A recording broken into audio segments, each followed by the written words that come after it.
Assalamualaikum warahmatullahi wabarakatuh.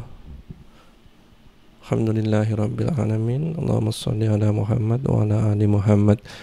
Kita masuk ke tafsir surat Al-Baqarah ayat 232.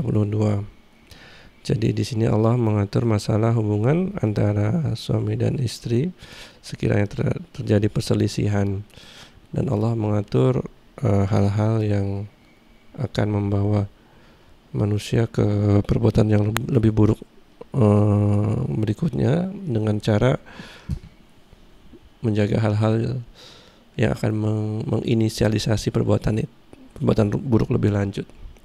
Nah, kemudian di sini 232 Allah hendak mensoroti tentang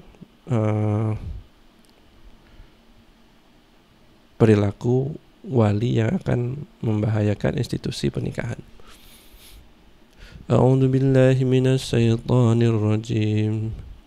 Wa idza talaqtumun nisaa fabalagna ajalahunna fala ta'dhuluhunna ay yankikhna azwajahunna idza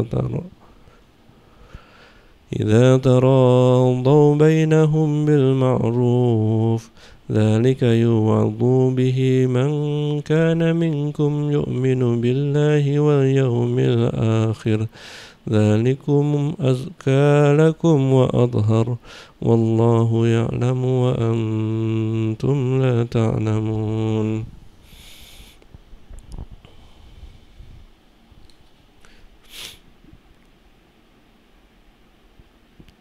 Apabila kamu menceraikan istri-istri kamu lalu sampai masa iddahnya,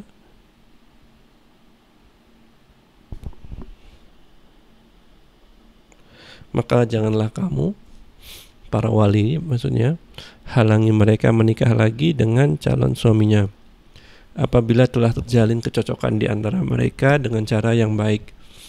Itulah yang dinasihatkan kepada orang-orang yang di antara kamu yang beriman kepada Allah dan hari akhir. Itu lebih suci bagimu dan lebih bersih, dan Allah mengetahui sedangkan kamu tidak mengetahui. Nah, ini adalah pesan kepada wali yang mungkin dengan hawa nafsunya mereka berlaku melebihi batas. Nah, ayat ini diturunkan dengan sebab. Jadi diriwayatkan dalam Abu Dawud,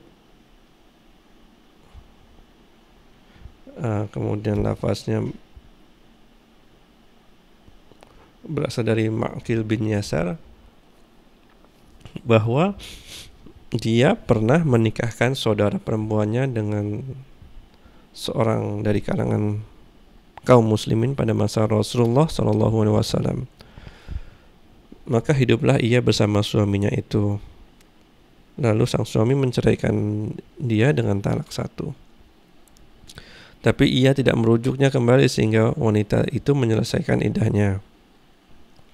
Jadi sudah lewat dari masa iddah sehingga perpisahan itu pun terjadi. Nah, ternyata suami itu masih mencintainya dan wanita pun masih mencintai bekas suaminya. Kemudian ia melamarnya kembali karena perpisahan sudah terjadi. Ma'qil pun berkata kepadanya, "Hai, si dungu anak orang dungu, aku telah menghormatimu dan menikahkanmu dengannya, tetapi engkau malah menceraikannya. Demi Allah, ia tidak akan pernah mengembalikan kepadamu untuk selamanya hingga akhir hayatmu." Jadi karena emosi,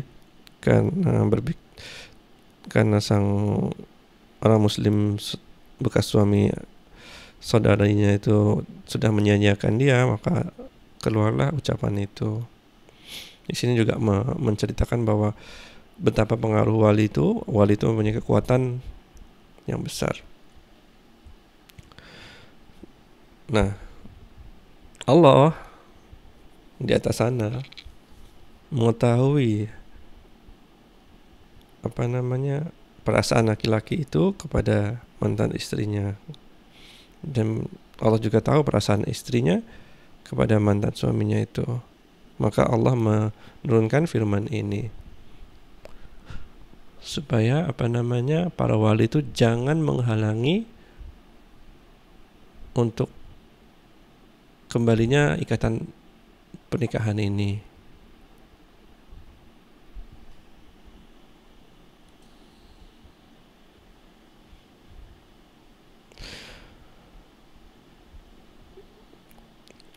Dzalika yu'adhu bihi man kana minkum yu'minu billahi wal yaumil akhir.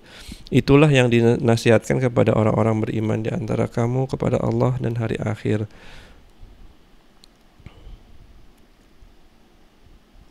Jadi dengan inilah Allah melarang tindakan para wali untuk menghalangi pernikahan. Man kana minkum yu'minu billahi wal yaumil akhir. Kepada orang-orang di antara kamu yang beriman kepada Allah dan hari akhir. Ketika sang wali melakukan tindakan ini, mencegah kembalinya pernikahan, tidak ada yang bisa mengingatkannya kembali dan begitu kuat pengaruhnya, kecuali kalau dia takut kepada ancaman Allah tentang hari akhir. Dan ini sering terjadi, makanya Allah memasukkannya ke dalam Al-Quran. Dzalikum azka lakum wa athhar. Yang demikian itu lebih baik bagimu dan lebih suci. Wallahu ya'lamu wa antum la ta'lamun. Allah tuh maha mengetahui. Ketika Allah memberikan suatu perintah atau larangan, Allah tahu apa kebaikan yang ada di dalamnya. Sebab ilmu Allah tidak bisa dibandingkan ilmu manusia. Manusia tidak mengetahui, hanya sedikit saja yang manusia tahu tentang ilmu ini.